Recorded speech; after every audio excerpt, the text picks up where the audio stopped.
क्या आप जानते हैं, महाभारत के युद्ध के बाद एक ऐसे योद्धा बचे थे जिन्हें आज भी अमर कहा जाता है। हजारों वर्ष बीत गए, किंतु कहा जाता है कि वे आज भी इस धरती पर भटक रहे हैं। उनका नाम है अश्वत्थामा। अश्वत्थामा महाभारत के महान गुरु द्रोणाचार्य के पुत्र थे। बचपन से ही उन्होंने अद्भुत शस्त्रों और दिव्यास्त्रों का ज्ञान पाया। कहा जाता है उनके ललाट पर एक मणि या रत्न जड़ी हुई थी, जो उन्हें रोगों और भय से बचाती थी। किंतु युद्ध में जब द्रोणाचार्य का निधन हुआ तो अश्वत्थामा का क्रोध इतना बढ़ा कि उन्होंने पांडवों का वंश नष्ट करने की प्रतिज्ञा ली। रात्रि के अंधकार में वे पांडवों के शिविर में पहुंचे और सोते हुए लोगों का वध कर डाला।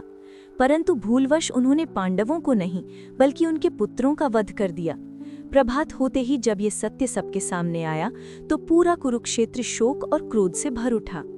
सोचिए, एक योद्धा जिसने धर्म और नीति की मर्यादा तोड़ी, उसके साथ क्या होना चाहिए था। भगवान श्री कृष्ण ने अश्वत्थामा को बुलाया और कहा, तुमने निर्दोष बालकों का वध किया है। ये अधर्म अक्षम्य है। इस पाप का दंड तुम्हें सदैव भोगना होगा। फिर श्री कृष्ण ने उन्हें श्राप दिया, तुम हजारों वर्षों तक इस पृथ्वी पर भटकते रहोगे। तुम्हारे घाव कभी नहीं भरेंगे और तुम्हें कहीं भी शांति प्राप्त नहीं होगी। कहा जाता है कि अश्वत्थामा आज भी जीवित हैं।